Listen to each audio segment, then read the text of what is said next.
사람과 사람이 함께 부대끼며 살아가는 세상에서는요, 항상 이 오해와 갈등이 일어납니다. 이것을 잘못 다루면요, 큰 분열과 전쟁으로까지 치닫게 되는 것입니다. 하나님의 백성 사이에서도 예외는 아닙니다. 기독교 역사 2000년을 살펴보면요, 많은 믿음의 사람들도 편견과 오해로 인해서 성급하게 서로를 정죄하고 그러다가 서로 싸우고 갈라지는 일이 빈번했어요. 교회도 죄인인 인간들이 모이는 곳이기 때문에 끊임없이 갈등 상황이 일어납니다. 그렇지만 우리는 그때마다 감정을 가라앉히고 기도하면서 하나님의 지혜를 구하며 서로 성숙해지고 더 단단해지는 계기로 삼아야 할 줄 믿습니다. 좋은 교회는 갈등이 하나도 없는 교회가 아니라 갈등이 일어날 때마다 예수님의 은혜로 지혜롭게 해결하는 교회인 줄로 믿습니다. 오늘의 본문에서 우리는 전쟁으로까지 치달을 뻔했던 이 위기상을 이스라엘 백성들이 어떻게 은혜롭고 지혜롭게 극복해 나가는 것을 보게 됩니다. 이제 여호수아를 어떻게든지 빨리 끝내려고 이게 패스하려고 보니까 오늘 본문이 너무나 중요해요. 그래서 오늘 본문을 꼭 하고 넘어가야 할 것 같아서 제가 이렇게 끄집어냈습니다. 오늘 이 요단강가에 제단을 쌓고 이 제단 쌓는 것 때문에 무슨 갈등과 오해가 생겼어요. 큰 갈등과 오해가 생겨가지고 전쟁으로까지 이 내분이 일어나서 큰 전쟁이 일어날 뻔한 것이 수습이 되는 모습을 보게 됩니다. 이걸 통해서 우리가 배울 점이 너무 많기 때문에 제가 오늘 본문을 가져왔습니다. 자, 먼저 살펴볼 게 있습니다. 세 지파의 실수입니다. 지난주에 우리는 여호수아가 7년 전복 전쟁 동안 선봉에 서가지고 큰 공을 세운 세 지파들, 르벤 지파, 갓 지파, 므낫세 반 지파들을 칭찬하고 축복하면서 이제 명예 제대시키는 모습을 살펴봤어요. 그들에게 축복 기도를 해주고 많은 전리품들을 상으로 주었습니다. 이 세 지파 용사들은 이제 위기양양해가지고 신이 나서 처자식이 기다리는 요단 동편의 집으로 돌아갑니다. 그냥 집으로 갔으면 좋았을 것을. 강 건너기 전에 기분이 좋아져가지고 야, 우리 기념으로 제단 하나 세우고 갈까? 이랬단 말이에요. 그래가지고 기념으로 열심히 제단을 세웠는데 이게 큰 제단이었습니다. 10절에 보니까 멀리서도 볼 수 있는 큰 제단이었던 것 같아요. 우리 10절 한번 읽어볼까요? 같이 읽어보겠습니다. 르벤 자손과 므낫세 반 지파가 가나안 땅 요단 언덕가에 이르자 거기서 요단가에 제단을 쌓았는데 보기에 큰 제단이었더라. 그림을 보여주실래요? 저기 요단강가에 세운 제단 모형을 지금 저렇게 그림으로 나와 있는 것을 제가 가져와 주세요. 그러니까 요단강가에 세웠는데 어느 쪽에 세웠냐면 서쪽에 세웠어요. 강 건너기 전에, 예, 여러분 서쪽에 세운 거예요. 자, 어떤 사람은 동쪽에 세웠다 그러는데 말도 안 되는 얘기예요. 성경 잘 읽어보시면 이 9지파 있는 쪽에 세웠으니까 서쪽에 세운 게 맞는 것 같아요. 자, 그리고 나서 그들은 위기양양하게 강을 건너서 자기들 집으로 돌아갔어요. 여러분, 제단이 뭡니까? 번제물을 잡아가지고 제사를 드리면 제단이에요. 제단을 쌓았다는 거예요. 그렇지만 아무 생각 없이 쌓았던 그 기념비 제단이 그들이 상상도 못할 엄청난 후폭풍을 불러오게 됐어요. 거기서 진짜 제사를 드리겠다 그것도 아니었어요. 여러분, 기념비로 제단을 쌓았다고요. 근데 그들이 상상 못할 엄청난 후폭풍이 그들에게 불러왔어요. 11절 12절이에요. 같이 읽어보겠습니다. 이스라엘 자손이 들은즉 이르기를 르벤 자손과 갓 자손과 므낫세 반 지파가 가나안 땅의 맨 앞쪽 요단 언덕과 이스라엘 자손에게 속한 쪽에 제단을 쌓았다 하는지라. 이스라엘 자손이 이를 듣자 곧 이스라엘 자손의 온 회중이 실로에 모여서 그들과 싸우려 가려 하니라. 자, 이제 여기서 제가 옛날에 얘기 안 하고 넘어간 게 하나가 있어요. 좀 그림 좀 보여주세요. 이 이스라엘 본영이 이 요단강을 건너고 나서 이스라엘 백성들이 가나안 땅에 들어와서 처음 본영은 길갈이었습니다. 이 길갈에서 7년 전쟁을 다 치렀어요. 이때 전쟁을 치를 때는 길갈이었습니다. 근데 이 길갈에서 본영이 어디로 옮겼냐면 실로로 옮겼어요. 이때 언제 옮겼냐면요, 땅 분배 중에 불만을 품었던 에브라임 지파, 므낫세 지파, 유다 지파가 불만이 팽배해가지고 또 철병거가 무섭다는 패배주의가 퍼져나가자 실로에 이 여호수아가 회막을 세우고 이스라엘 백성들 다 모이게 했습니다. 그래서 기도함으로써 반전을 깨했어요. 그러니까 그 후로 저 실로가 실질적으로 이스라엘 수도가 됩니다. 이 예루살렘에 천도하기 전까지 저 실로가 실은 예배의 중심지가 되고 회막이 있기 때문에 이스라엘의 중심지가 되었어요. 그래서 이 길갈에서 실로로 본진이 이전됐다는 거죠. 그걸 제가 그때 설교 때 일부러 뺐어요. 오늘 이 시간 얘기하려고요. 자, 이 제단을 쌓았다는 말을 듣고 이 요단 서편에 남아있던 9지파들이 불같이 분노해가지고 어저께까지 전으로 쌓았던 이 세 지파를 응징하러 가자. 그래가지고 실로 본영에 다 모여가지고 무기 들고 전쟁 준비를 시작했다는 거예요. 그야말로 동족상잔의 전쟁이 일어나기 직전까지 갔다는 거지요. 그럼 도대체 왜 요단 서편 지파들은, 왜 이 동편 지파들이 쌓고 간 제단에 대해서 이렇게 불같이 분노한 것일까? 왜 이렇게 민감한 반응을 보일까? 요단 서편 지파들이 이 문제 해결을 위해서 요단 동편으로 보낸 사절단의 말을 들어보면 그 이유가 나와요. 16절입니다. 나중에 이제 요단 동편으로 사절단을 보내거든요. 차후에. 그때 이 사절단의 말을 들어보면 그 이유가 나와요. 16절입니다. 같이 읽어보겠습니다. 야에 온 회중이 말하기를 너희가 어찌하여 이스라엘 하나님께 범죄하여 오늘 야훼를 따르는 데서 돌아서서 너희를 위하여 제단을 쌓아 너희가 오늘 야훼께 거역하고자 하느냐. 무슨 얘기냐면 너희들이 스스로 거역해가지고 너희들만의 제단을 쌓았다 이거예요. 그러니까 너희들이 제단 쌓는 것은 하나님께 거역하는 일이다, 이렇게 말하고 있는 겁니다. 일찍이 하나님께서는 이스라엘 백성들에게 어떻게 하나님을 예배할 것인가에 대해서 분명한 가이드라인을 율법으로 주셨어요. 예배 장소는 오직 야훼 성막에서, 예배 인도자는 오로지 제사장과 레위인으로 국한시켰어요. 그럼 오늘 이 말씀 율법대로 한다면 지금 예배 장소는 어디에 되냐면 실로, 그 한 곳밖에 없는 거예요, 여러분. 다른 데서 제사 드릴 수 없어요. 제단 드릴 수 없어요. 오직 실로에 가서 제단에서 제사를 드려야만 됐고요. 예배 인도자는 오로지 제사장과 레위인으로 국한시켰다는 거죠. 왜냐하면 그 당시 워낙 주변에 우상 숭배 예배자들, 제사장들이 많았기 때문에 하나님의 예배가 그것과는 완전히 차별화되는 것을 보여주기 위했던 거예요. 그러기 위해서 하나님은 오직 한 분이시고 그 하나님을 섬기는 예배는 오직 지정된 야훼 성막에서 하나님의 세우신 제사장과 레위인들을 통해서만 해라. 이것이 차별화된 예배다라고 하나님이 그것을 목숨처럼 소중하게 지키라고 가르쳐 주셨다는 거예요. 이 우상 숭배 제단을 이렇게 쌓아놓으면요, 우리도 큰 벌을 받게 된다고 생각했다는 거죠. 이 서쪽 9개 지파들이요. 그래가지고 흥분해서 이런 우상 숭배자들은 제거해야 한다면서 요단 서편 지파들이 흥분했어요. 그런데 결론부터 말씀드리면요, 이것은 오해도 보통 큰 오해가 아니었어요. 자, 그럼 제단을 쌓은 이유를 좀 살펴봅시다. 첫 번째로 심리적으로 자기들을 갈라놓을까 봐 걱정되어서 제단을 쌓은 겁니다. 요단 서편 지파들이 오해와는 달리 이 요단강 도편의 세 지파들은요, 결코 우상 숭배를 위한 의도로 이 제단을 쌓은 것이 아니었어요. 26절에서 28절을 한번 읽어보겠습니다. 같이 읽겠습니다. 우리가 말하기를 우리가 이제 한 제단 쌓기를 준비하자 하였노니 이는 번제를 위함도 아니요 다른 제사를 위함도 아니라. 보십시오. 번제를 위한 것도 아니고 다른 제사를 위함도 아니다. 이제 제사 드리기 위해서 쌓는 게 아니라는 거예요. 27절 같이 읽어보겠습니다.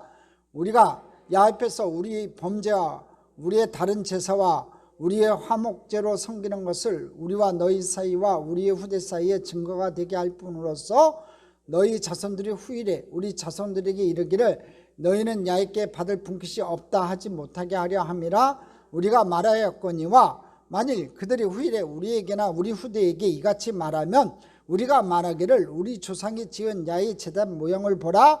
이는 번제를 위한 것도 아니요 다른 제사를 위한 것도 아니라 오직 우리와 너희 사이에 증거만 되게 할 뿐이라. 이 제단을 쌓은 것은 너와 우리 사이에 증거만 되게 할 뿐이다, 이 얘기예요. 먼저 이들 세 지파의 설명을 조금 이해하기 위해서는요, 그 당시 사람들에게 있어서 이 요단강을 건넌다는 것이 얼마나 큰 의미였는지를 알아야만 해요. 요새도 그렇지요. 우리가 이 땅에서 죽어서 천국 가는 것을 요단강 건너간다고 하잖아요. 근데 이 당시 사람들이 이 요단강을 건넌다는 게 어떤 의미인지 여러분 꼭 기억을 해야 돼요. 여러분 서울에 가면 강북과 강남이 있습니다. 그리고 강북과 강남 사이에 한강이 있어요. 그렇지만 한강 위로 제가 알기로는 한 22개가 넘는 다리가 쫙 놓여 있어서 시도 때도 없이 하루에도 몇 번씩 오고 갑니다. 지금 누가 강북에서 강남 간다고 줄 서가지고 막 눈물 흘리면서 이제는 기약 없는 이별이구나 어떡하냐 하면서 이상가족 헤어지듯이 하는 그런 이상한 사람이 누가 있냐고요. 없잖아요. 여러분 아무리 제가 서울 가서 봐도요 그런 사람 하나도 없어요. 지하철 타고도요, 차 타고도요 수십만 명이 왔다 갔다 합니다. 요즘은 교통수단이 발달돼서 이게 강북, 강남 가는 게 전혀 문제가 아니지만 여호수아 그 당시는 아니었다는 거예요. 요단강 사진을 한번 보겠습니다. 요단강 우기 때요, 저 강물이 한번 흘러내리기 시작하면요, 이 양쪽 강 제단, 이 제방 꼭대기까지 가득 찹니다. 그리고 저 노도같이 저게 물이 흘러갑니다. 모맥 추수기 때거든요. 요때가 이게 따뜻할 때란 말이에요. 그래서 헬몬산에 그 쌓였던 눈들이 녹아내려가지고 아주 물량이, 수량이 굉장히 많습니다. 또 비도 같이 내리기 때문에 엄청나게 빠른 속도로 여러분 물이 흘러간다는 거죠. 그러니까 실은 이스라엘 백성들이 요단강을 도하여서 가나안 땅에 첫 발을 내딛었다는 건요, 이런 모험을 감수한 거예요. 이런 물이 철철철철 흐르는 곳에 이스라엘 백성들이 믿음을 갖고 첫 발을 내딛었다는 거예요. 여러분 40년 전에는 홍해수가 갈라졌어요. 그렇죠? 40년 전에 홍해수가 갈라졌는데, 홍해수가 갈라졌을 때는요 이스라엘 백성들이 갈라진 것을 보고 믿었어요. 근데 40년 후에는요 이스라엘 백성들이 믿으니까 요단강이 갈라졌어요. 오늘 여러분 40년 전에 이스라엘 백성의 모습이 아니라 40년 후에 믿음의 2세대인 이스라엘 백성들의 모습을 우리가 본받아야 돼요. 오늘 저와 여러분이 믿을 때 요단강이 갈라질 줄 믿습니다. 문제가 해결될 줄 믿습니다. 그럼 믿음의 사람이 되기를 바랍니다. 자 보십시오. 건기 때는 저렇게 한 30m, 깊이도 1m 정도밖에 안 되는 얕은 청 같았지만 우기 때는요, 3, 4월 때는요 엄청납니다. 3, 4m에 한 길게는 1km 정도 됩니다. 뭐 저거 건널 수가 없는 겁니다. 그 당시에는 이 요단강의 우기에는 굉장히 깊고 급하게 흐르는 강이고, 그리고 다리가 없기 때문에 이 요단강을 건너서 간다는 건요 진짜 분리가 되는 거예요. 세퍼레이트 되는 거예요. 갈라서는 거예요. 그래서 동쪽으로 가는 느베, 갓, 므낫세 반지파, 이 세 지파들은 앞으로 서쪽에 남아있는 이 9지파로부터 완전히 다른 동떨어진 나라 사람처럼 살게 될 거예요. 그래서 이 요단강 동편 세 지파들 용사들이 돌아가면서 한 걱정이 좀 이해가 가셔야 되는 거예요. 우리가 이제 저쪽으로 건너가면은 저쪽 서쪽에 남아있는 9지파들하고 영영 굿바이구나, 점점 멀어지겠구나, 이런 생각이 들었다는 거지요. 요단강이 지리적 경계선이 아니라 심리적으로 자기들을 갈라놓을까 봐 걱정이 됐다는 거예요. 몸이 멀어지면 마음도 멀어질 것이니까 그렇게 되지 않을까 걱정했다는 거지요. 지금은 그래도 함께 동고동락하면서 전쟁을 치른 사이니까 서로를 기억한다 쳐도 세월이 흘러서 먼 자기 자식들의 세대가 되면 정말 서로 낭같이 될 것 같았거든요. 특히 그들이 두려워한 것은 약속의 땅 요단강 서편에 남아있는 9지파의 후손들이 요단강 지파의 후손들을 보고, 야 너 누구니? 너희들은 우리 이스라엘 공동체의 일원이 아니야, 하나님의 약속을 공유한 민족이 아니다 하면서 특히 이 성막에 와서 예배하는 것을 금지시킬 것을 염려했다는 거예요. 이게 제일 염려됐던 게 이 부분이에요. 이방인은 같이 예배 못 드리게 했기 때문에 그래요. 여러분, 이스라엘 백성들이요, 철저하게 예배를 못 드리게 한 사람들이 있어요. 어떤 사람들이냐면 사마리아 사람들이에요. 이 사마리아 사람들은 여러분 혼혈족이거든요. 그렇기 때문에 절대로 이방인들과 혼혈했고, 또 여러 가지 이 종족 역사적으로 여러 가지 문제가 있기 때문에 절대로 예루살렘 성전에 와서 예배 못 드리게 했어요. 그래서 사마리아 사람들은 사마리아 성 안에 여러분 제단을 쌓고 자기들끼리 따로 예배를 드렸어요. 근데 그건 이스라엘 백성들이 봤을 때 그건 아니다는 거지요. 그러니까 이 동쪽에 있는 세 지파들은 야, 서쪽에 가서 우리가 실로에 가서 예배를 못 드리게 되지 않을까? 먼 세월이 지금은 허락을 하겠지만 먼 세월이 흐르면 너희들 못 오게 하지 않을까? 니들이 뭔데 여기 와서 예배 드리냐? 이렇게 책망할까 봐 걱정이 됐다는 거예요. 그래서 27절에서 뭐라고 얘기하냐면 너희는 얇게 받을 분깃이 없다는 것은 너희들은 하나님의 언약을 함께 공유하는 우리 민족이 아니라라고 말할까 봐 그게 두려웠다는 거지요. 그래서 야훼 제단을 모형으로 한 제단을 요단강 동편이 아니라 서편에 강 건너가기 전에 만들어 놓은 것은 먼 훗날 후손들이 야, 이것 봐, 기념비잖아. 이거 누가 세웠겠어? 우리 조상들과 너희 조상들은 한 형제였다는 거 증거야. 이거 보란 말이야. 우리는 강 건너 살 뿐이지만 우리 하나님의 언약 백성이라는, 우리도 하나님의 언약 백성이라는 빼도 박도 못하는 기념비로서 이것을 세운 거야. 이렇게 얘기하라고 이 기념비를 세웠다는 거지요. 그래서 요단강은 분리의 상징이지만 이 제단은 통합의 상징으로 남기를 원했던 거예요. 세월이 흘러도 우리 자녀들을 홀대하지 말고 같은 민족으로서 서로 위좋게 지내라는 뜻이었습니다. 그런 마음으로 세운 기념비였어요. 결코 우상 숭배 제단이 아니었습니다. 결론적으로 보면요, 요단 동편 지파들이나 서편 지파들이나 다 하나님을 사랑하는 사람들이었어요. 다 하나님을 좀 더 사랑해 보려고 한 마음이 있었다는 거지요.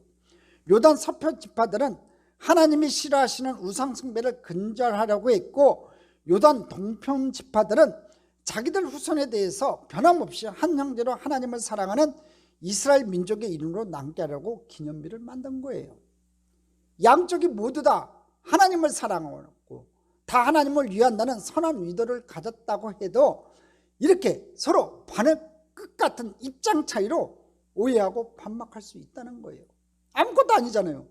우리는 결론을 이제 아니까 그랬구나 하고서 알지만 그 당시 이스라엘 백성들은요, 아무것도 아닌 것 같고 지금 큰 전쟁 치르게 생겼어요.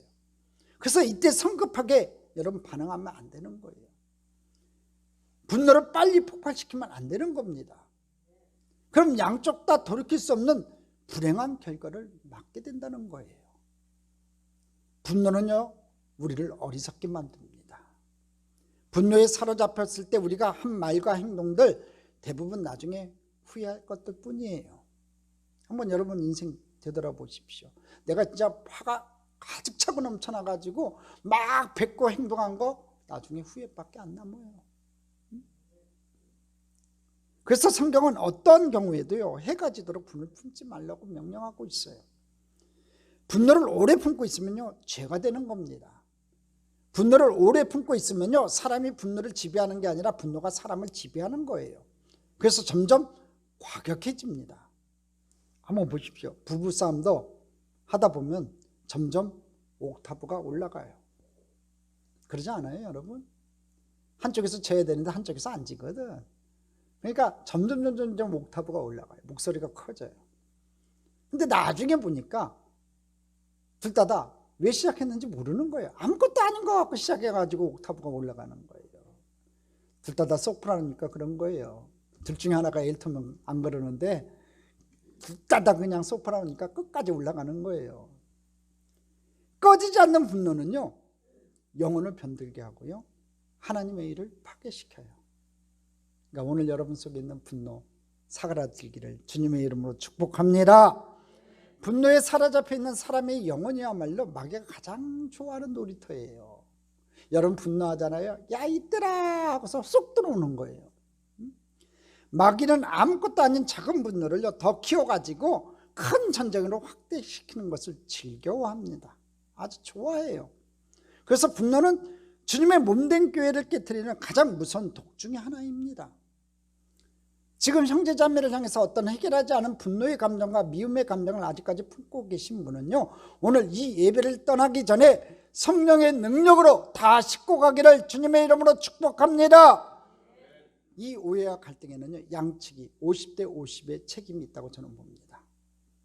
제단을 쌓은 요단 동편 세 지파들도 경솔했어요.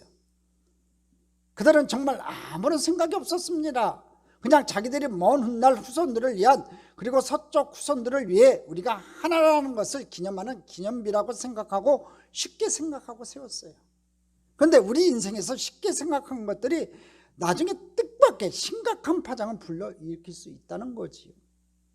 자기들은 기념비를 쌓는다고 생각했는데 다른 지파들은 그걸 우상숭배로 오해해가지고 전쟁의 위기로까지 갈 줄은 누가 알았겠냐고요. 정말 그들은 선한 동기로 제단을 쌓았어요. 그렇지만 아무리 동기가 선하다 해도 충분히 오해의 소지가 있는 일이었기 때문에 먼저 지도자 여호수아에게 와서 자문을 구했으면 얼마나 좋았겠냐고요. 그럼 지혜로운 여호수아가 그 말을 듣고, 야, 그거 좋은 의도네.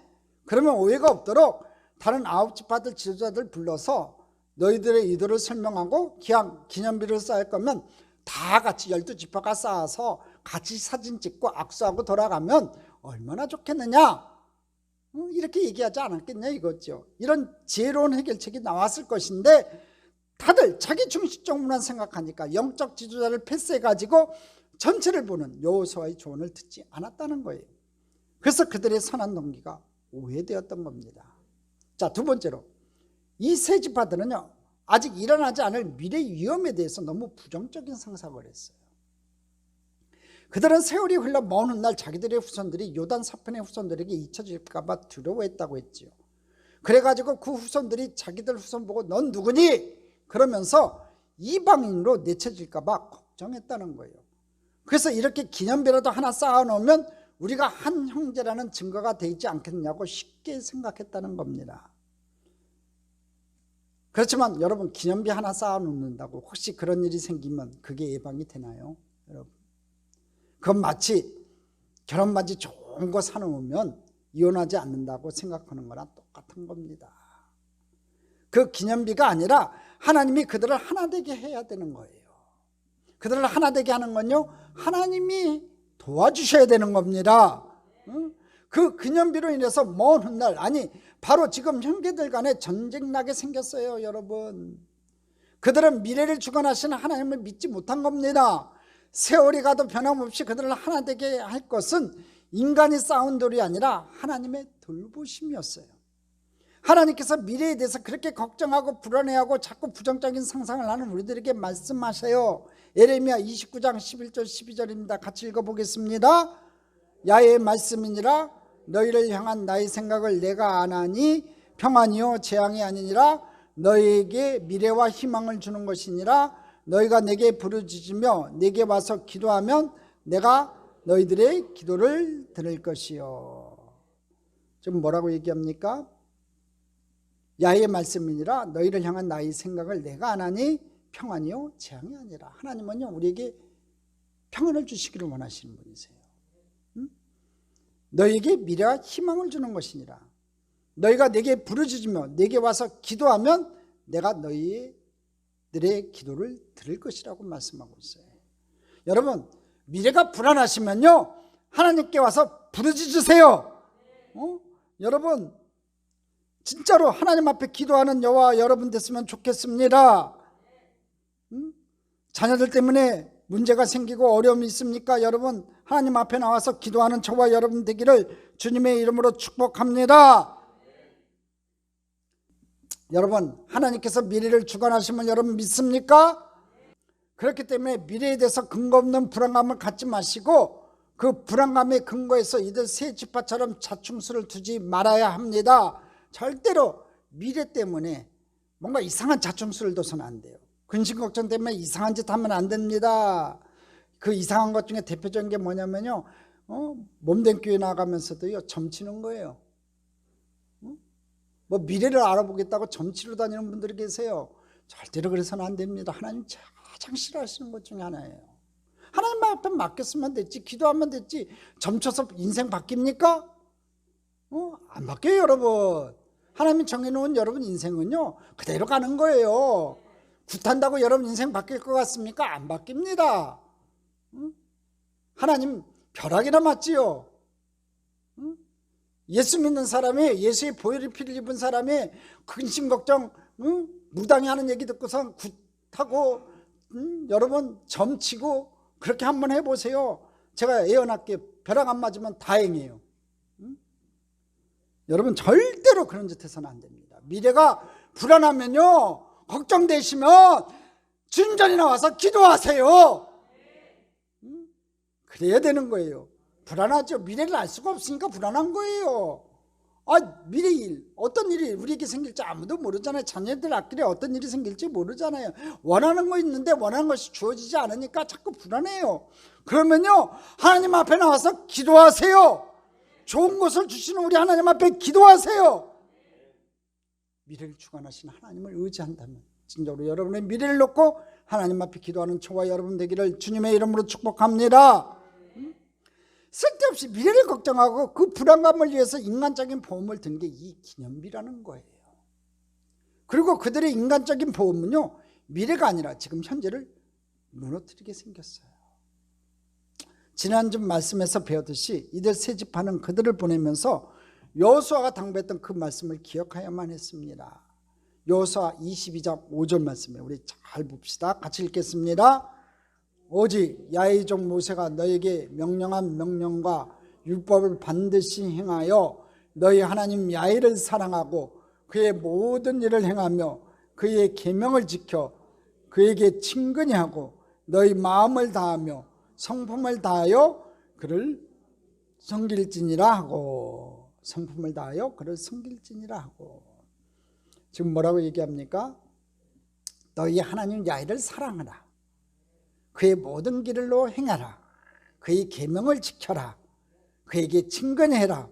너희 마음을 다하여 성품을 다하여 하나님을 섬겨라. 이렇게 얘기하고 있어요. 그들은 미래를 위해서 할 건 딱 이것밖에 없어요. 이렇게 여호수아가 명령한 이 세 지파에게 명령한 요걸 지키면 되는 거예요. 오직 하나님을 사랑하고 순종하고 그리고 너희 후손들에게 하나님을 사랑하고 순종할 것, 이것을 가르치라는 거지요. 그것을 하면 너희들의 미래는, 그리고 너희 후손들의 미래는 하나님께서 책임지실 것이다 이거예요. 저와 여러분도 마찬가지예요. 자녀들에게 다른 거 가르칠 거 없어요. 하나님 사랑해라. 그리고 하나님 앞에 잘 순종해라. 그것만 가르치면 돼요. 예배 잘 드려라. 주일 성수 까먹지 말아라.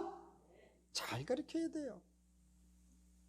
근데 그 여호수아의 말이 아직 귀에 쩌렁쩌렁하게 남아있는데 괜히 가는 길에 인간적인 보험을 들어가지고 그 기념비를 쌓아가지고 그들의 불안한 미래를 보장받으려고 했던 것, 보장하려고 했던 그들의 믿음 없음이 얼마나 안타깝냐 이거지요.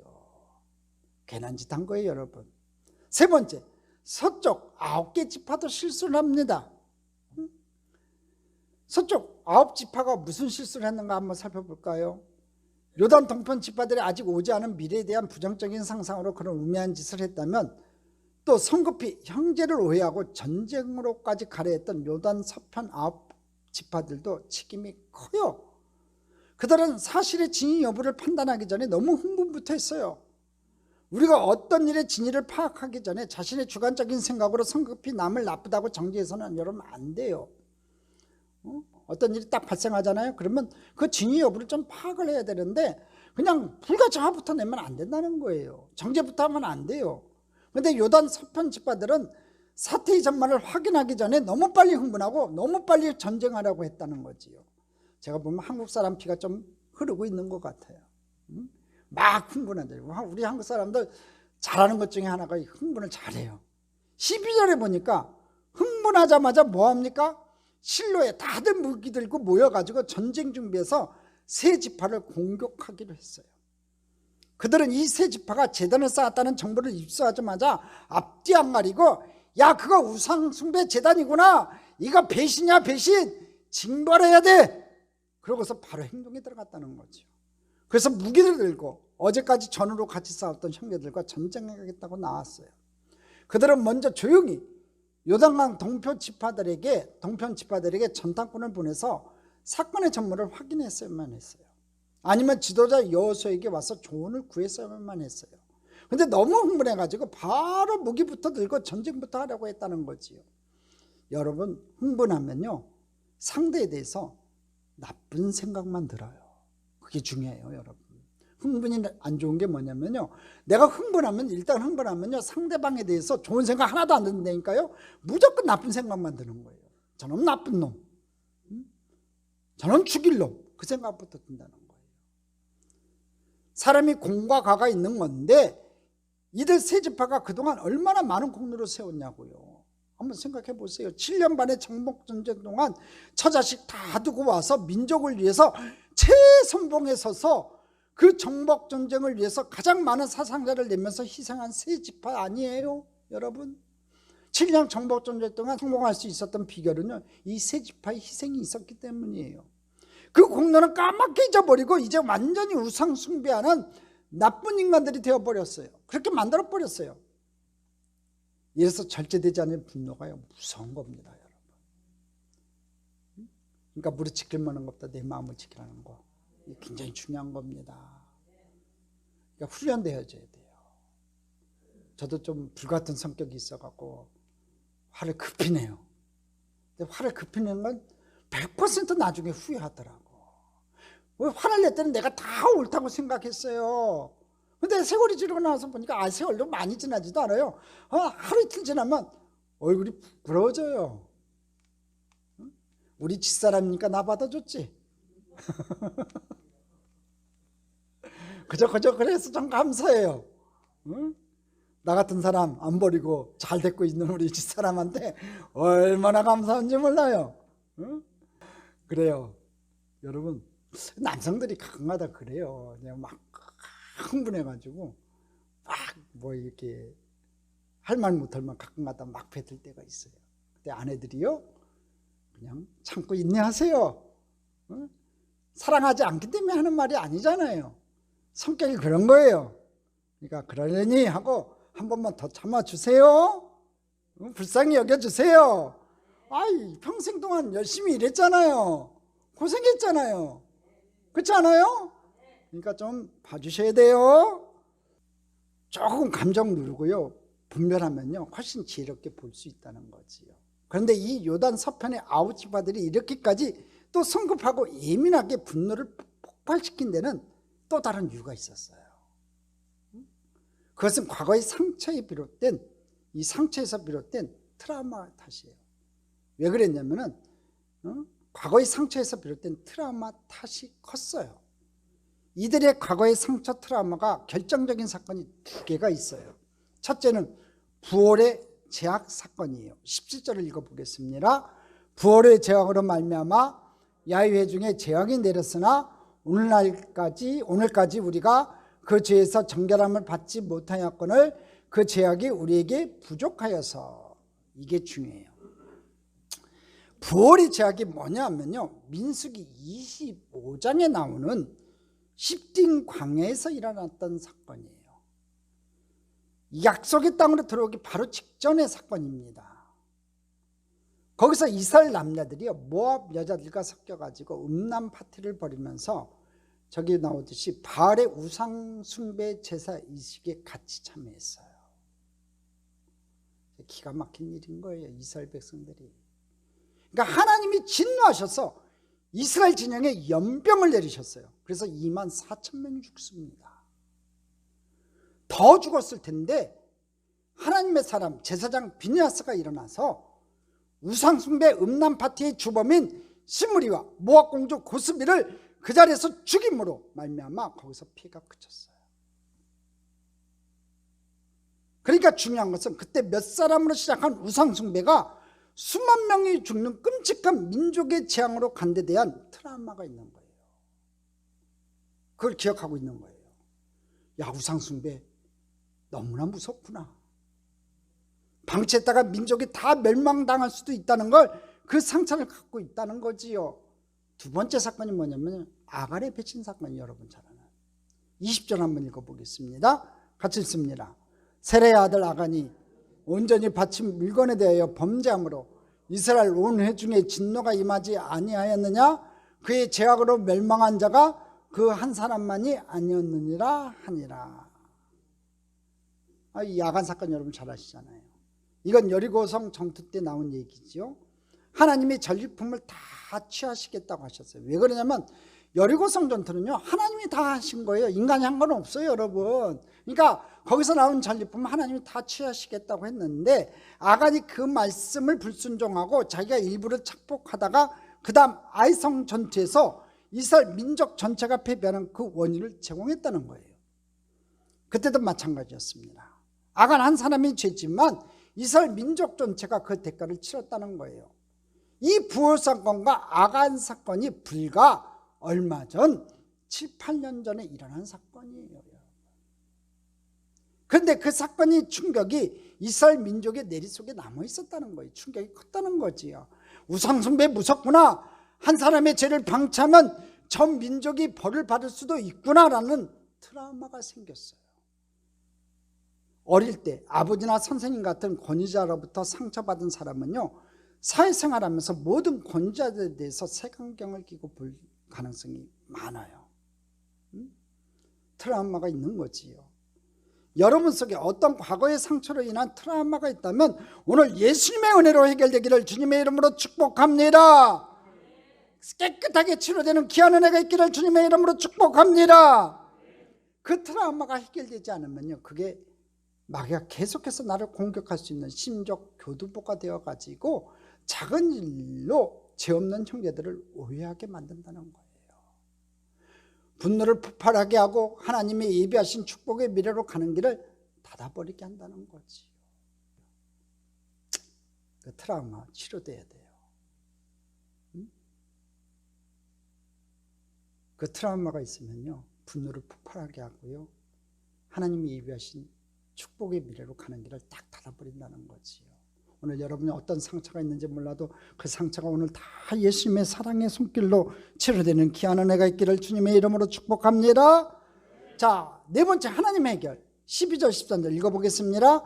이스라엘 자손이 이를 듣자 곧 이스라엘 자손의 온 회중이 실로에 모여서 그들과 싸우러 가려 하니라. 이스라엘 자손이 제사장 엘리야사의 아들 비냐스를 길앗 땅으로 보내어 르벤 자손과 갓 자손과 므낫세 반 지파를 보게 하되. 어쨌든 이렇게 해서 갈등 상황이 벌어졌는데 하나님께서 은혜롭게 이걸 또 해결하세요. 12절에 보니까 당장 전쟁하려고 막 팔벌 뛰던 이 요단강 서편 지파들이요, 13절에 보니까 냉정을 되찾아요. 갑자기 제사장 비냐스를 단장으로 해서 9개 지파에서 한 명씩 대표자를 뽑아가지고 총합 10명의 진상조사단을 요단강 동편으로 보내요. 야, 저들의 진위가 무엇인지 한번 파악을 해보자. 이렇게 조사단을 보내요. 정말 다행한 일이지요. 모두가 전쟁하자고 흥분해 있는 상황에서 어떻게 이렇게 지혜롭고 침착한 한 박자 끊어주는 결정을 누가 했을까요? 12절과 13절 사이에 분명히 뭔가 무슨 일이 있었어요. 성경에 기록되어 있지 않지만 저는 그때 여호수아가 개입했다고 생각합니다. 여호수아가 아니고는 그렇게 전쟁하겠다고 흥분해 있는 9지파들을 가라앉히고 진상 구명단부터 파견해보자는 이런 냉정하고 지혜로운 안을 관철시킬 수 없었을 거예요. 제일 먼저 상황을 파악해야 되지 않겠냐 이거지요. 싸움하기 전에 전쟁 원인부터 파악해야 되지 않겠냐 이거지요. 잠언 18장 13절 한번 보세요. 같이 읽어보겠습니다. 사연을 듣기 전에 대답하는 자는 미련하여 욕을 당하니라. 이해할 수 없는 안 좋은 상황이 터졌을 때 상대에게는 어쩔 수 없는 사연이 있었을 거라고 믿어주는 거예요. 그래, 저 사람에게 어떤 말 못할 일이 있었겠지 하고 우리가 믿어줘야죠. 처음부터 나쁜 사람이라고 속단하기 전에 뭔가 내가 모르는 사연이 있었을 거야 하고 믿어줘야 돼요. 그래, 사연이 뭔지 한번 확인이나 해보자, 그런 마음으로 쉼표를 끊어주라는 거예요. 입장이 바뀌었을 때 여러분도 그렇게 해주길 바라지 않을 거예요. 여러분, 내가 그렇게 오해를 받았을 때 누가 그렇게 끊어주기를 바랄 거 아니에요. 이것은 하나님의 은혜였습니다. 무모한 행동을 하기 전에 정확한 진상을 파악하는 지혜로운 쉼표가 필요했다는 거지요. 그리고 성령과 지혜의 사람 비냐스와 같은 중재자가 갔다는 것이 중요합니다. 이 진상조사단을 맞이한 요단 동편 지파들이 온화하고 겸손한 자세도 본받을 만합니다. 사실 이들은 처음에는 형제들이 이 진상조사단의 방문을 받고 나서 조금 자기들의 진정을 몰라주는 형제들이 야속하기도 했을 거예요. 지난 7년 반 동안 죽어라고 강 건너가서 형제들을 위해서 싸웠는데 그것 단점 쌓았다고 전쟁하자고 우상 숭배자들로 몰아붙이면서 막 달려오는 형제들을 보면서 좀 섭섭했을 거예요. 안 그랬겠냐고요. 그렇지만 감정을 억누르고 침착하게 해명을 합니다. 무엇보다도 그들은 이 해명을 함에 있어서 하나님의 개입을 요청해요. 22절을 읽겠습니다. 같이 읽겠습니다. 전능하신 자 하나님 야훼, 전능하신 자 하나님 야훼께서 아시나니 이스라엘도 장차 알리라. 이 일이 만일 야훼를 거역함이거나 범죄함이거든 주께서는 오늘 우리를 구원하지 마옵소서. 오늘 보십시오. 요단 동편 지도자들이 하나님의 이름을 두 번이나 불러요. 전능하신 자 하나님 야훼, 전능하신 자 하나님 야훼라고 두 번이나 불러요. 이것은 형제들 앞에서 하나님의 개입을 요청한 기도였습니다. 여러분, 오해를 풀기 위해서 만난 자리에 대해는요 반드시 기도로 시작되어야만 합니다. 기도는요 하나님의 손을 잡고 형제의 손을 같이 잡는 거예요. 하나님의 이름을 부르면서 성령을 그 태 안으로 초대하는 겁니다. 여러분이 아무리 말을 잘하고 아무리 설명을 잘해도 성령께서 말하는 자와 듣는 사람의 심령 사이에 역사하지 않으면요 오해와 갈등은 풀릴 수가 없어요. 그래서 기도함으로 하나님의 임재를 초대해야 되는 거예요. 성령께서 역사하시니까 설명을 듣고 사절단이 감동을 받았어요. 30절을 보니까 비느하스와 조사단이 이 해명을 듣고 좋게 여겼다고 돼 있어요. 성령께서 역사하셔야 갈등이 해결이 되는 거예요. 여기서 우리는 또한 거룩한 중재자가 얼마나 중요한가를 배웁니다. 비느하스와 여호사는요 바로 예수 그리스도를 상징합니다. 주님께서 하나님과 우리 사이를 화목케 하셔야 형제와 형제 사이를 화목케 되는 거예요. 십자가는 수직의 모양과 수평의 모양이 가치가 있어요. 여러분, 우리가 오해와 갈등 상황이 생길 때 욱하고 반응하기 전에 먼저 십자가 주님 앞에 각자 가서 주님의 개입을 요청해야 된다는 거지요. 십자가의 눈으로 형제 사정을 좀 파악을 좀 해보세요. 그러면서 주님께서 이 갈등을 해결해 가실 수 있도록 기다려드리는 겁니다. 우리 중에 한 성격 안 하는 사람 여기 어디 있습니까? 다 있잖아요. 우리끼리 우리 착한 마음으로 하나 될 수 없어요. 여러분, 우리는 예수 그리스도의 은혜로 하나 될 뿐입니다. 그래서 오해와 갈등이 있을 때마다 우리는 각자 주님의 보혈의 은혜 앞에 가서 엎드려야만 합니다. 오해하는 나에게도 죄가 있을 수 있고 오해받는 저쪽에도 내가 모르는 사정이 있을 수 있기 때문입니다. 오해하는 자나 오해받는 자나 다 슬프고 고통스러운 일이지요. 우리 판단은 여러분 완벽하지 않습니다. 여러분 이때까지 화나고 오해하고 분노했던 여러분의 과거 히스토리들을 쭉 한번 생각해 보세요. 여러분이 100% 옳았어요? 안 그렇잖아요. 괜한 걸 가지고 오해하고 화냈던 케이스가 많지 않았냐 이거지요. 자기의 생각만을 고집하면서 형제를 함부로 나쁘다고 판단하지 마세요. 기도하며 기다리며 그 사람의 스토리를 알아보고 예수님께서 말씀해 주시는 해석을 좀 들어보세요.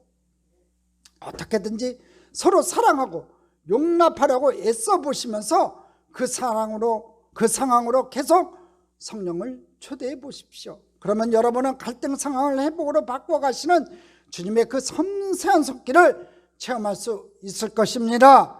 그것이 땅에서 우리가 천국을 경험하고 주님의 몸된 교회가 강해지는 길인 줄 믿습니다. 여러분의 삶에 성령님의 도움으로 오해가 풀리는 귀한 은혜가 있기를 주님의 이름으로 간절히 축복합니다. 축복합니다. 축복합니다.